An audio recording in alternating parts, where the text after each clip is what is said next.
بسم اللہ الرحمن الرحیم. In the name of Allah, the Beneficent, the Merciful. حضرت ہود علیہ السلام کا شجرہ نسب کیا ہے؟ حضرت ہود علیہ السلام کا شجرہ نسب ہود علیہ السلام بن شالح بن ارفخشد بن سام بن نوح علیہ السلام ہے۔ حضرت ہود علیہ السلام کی رہائش کہاں تھی؟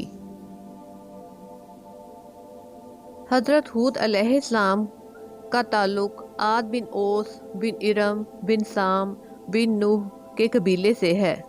یہ لوگ عرب تھے جس میں قوم عاد رہائش پذیر تھی۔ اسے مغیث کہا جاتا ہے۔ یہ لوگ مضبوط اور اونچے ستونوں والے خیمے میں رہائش پذیر تھے۔ اللہ تعالیٰ نے سورہ فجر آیت نمبر 6 تا 8 میں قوم عاد کے بارے میں کیا فرمایا؟ اللہ تعالیٰ نے فرمایا، کیا تم نے نہیں دیکھا کہ تمہارے رب نے عاد کے ساتھ کیا کیا؟ وہ ارم حد سے زیادہ لمبے کہ ان کی مثل پیدا نہ ہوا ہوگا، یعنی دنیا میں ایسی شان و شوکت والا دوسرا کوئی قبیلہ پیدا نہ کیا گیا۔ کن پیغمبروں نے عربی زبان میں کلام کیا؟ آپ صلی اللہ علیہ وآلہ وسلم نے فرمایا کہ انبیاء کرام میں سے 4 نبی ایسے ہیں جن کا تعلق قوم عرب سے ہے: حضرت ہود علیہ السلام، صالح علیہ السلام، شعیب علیہ السلام، محمد صلی اللہ علیہ وآلہ وسلم۔ قوم عاد کس برائی میں مبتلا ہو گئی تھی؟ قوم عاد ہی وہ پہلی قوم تھی جس نے طوفان نوح کے بعد بت پرستی اختیار کر لی تھی۔ حضرت ہود علیہ السلام نے اللہ تعالیٰ کا پیغام اپنی قوم تک کیسے پہنچایا؟ حضرت ہود علیہ السلام نے کہا، اے میری قوم، اللہ کی عبادت کرو، اس کے سوا کوئی عبادت کے لائق نہیں۔ کیا تم اس سے ڈرتے نہیں؟ یعنی بتوں کی پرستش سے۔ آپ کی قوم نے آپ کے پیغام کا کس طرح جواب دیا؟ اس کی قوم کے سردار بولے، بے شک ہم تمہیں نادان سمجھتے ہیں اور ہم تمہیں جھوٹوں میں سے سمجھتے ہیں۔ حضرت ہود علیہ السلام نے کہا، اے میری قوم، میں بیوقوف نہیں بلکہ اللہ کا رسول ہوں، تم تک اپنے رب کا پیغام پہنچاتا ہوں اور تمہاری بھلائی کا طلبگار ہوں۔ قوم ہود نے اپنے نبی کو کیا جواب دیا؟ انہوں نے غرور کیا اور اپنے نبی سے کہا کہ ہم اللہ کی عبادت کریں اور ان معبودوں کی عبادت چھوڑ دیں جن کی عبادت ہمارے باپ دادا کرتے تھے۔ ہم پر لے آؤ وہ عذاب جس سے تم ہمیں ڈرا رہے ہو، اگر تم سچے ہو۔ حضرت ہود علیہ السلام مسلسل تبلیغ سے عاجز آ گئے تو انہوں نے اللہ تعالیٰ عز و جل کی بارگاہ میں کیا فریاد کی؟ حضرت ہود علیہ السلام نے عرض کیا، اے میرے رب، میری مدد فرما اس پر کہ یہ تیرے منکر ہوئے۔ اللہ تعالیٰ نے فرمایا، ان قریب یہ لوگ اپنے کیے پر پچھتائیں گے۔ پھر آن پہنچی حقیقی چنگاڑ تو ہم نے انہیں خس و خاشاک بنا دیا، تو برباد ہوں ظالم قومیں۔ قوم عاد پر عذاب کیسے شروع ہوا؟ قوم عاد پر عذاب کی ابتدا خشک سالی اور قحط سے ہوئی۔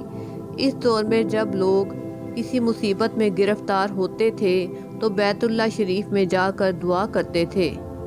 قوم عاد نے 70 آدمیوں کا ایک لشکر بیت اللہ شریف بھیجا تاکہ بارش کی دعا کرے، لیکن وہاں جا کر وہ 1 ماہ تک شرابیں پیتے رہے اور 1 ماہ بعد پہاڑوں پر نکل کر اور یوں دعا کی کہ اللہ تو جانتا ہے میں کسی بیمار کی جانب سے نہیں آیا کہ میں اس کا علاج کروں، نہ ہی کوئی قیدی چھڑوانے آیا ہوں کہ اس کا معاوضہ ادا کروں۔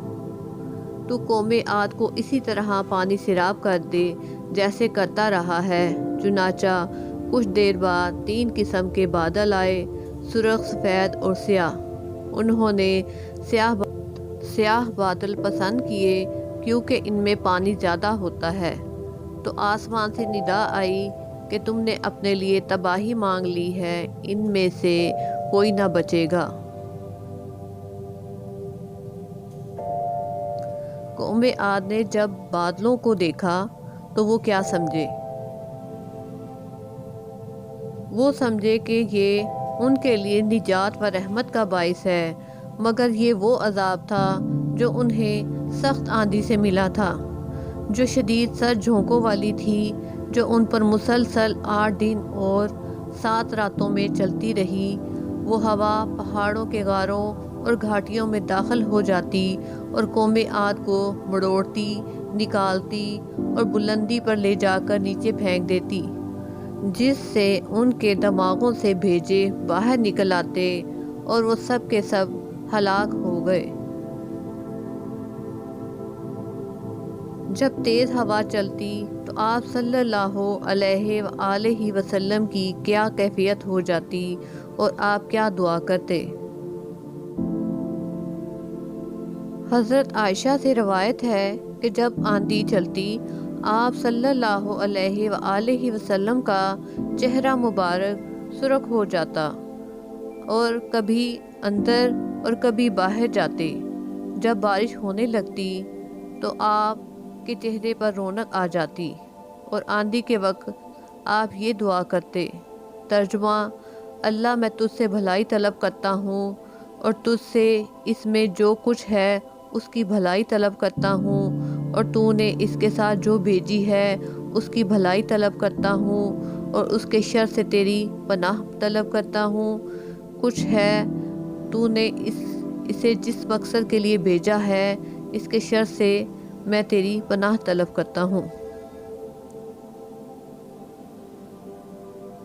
آپ صلی اللہ علیہ وآلہ وسلم نے قوم عاد پر آنے والے عذاب کے متعلق صحابہ کرام کو کیا بتایا؟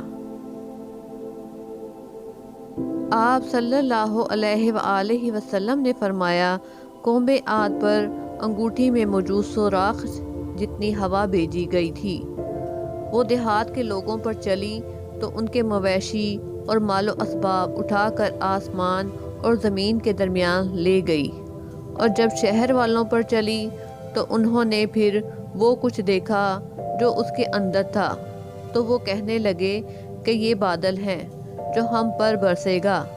اس دوران اس نے دیہاتیوں کو اٹھا کر شہر والوں کے اوپر لا پھینکا۔ حضرت ہود علیہ السلام کی قبر مبارک کہاں ہے؟ حضرت علی کے مطابق حضرت ہود علیہ السلام کی قبر مبارک یمن میں ہے، جبکہ کچھ مفسرین کا قول ہے کہ ہود علیہ السلام کی قبر مبارک جامعہ دمشق مسجد کے احاطے میں قبلہ کی جانب موجود ہے۔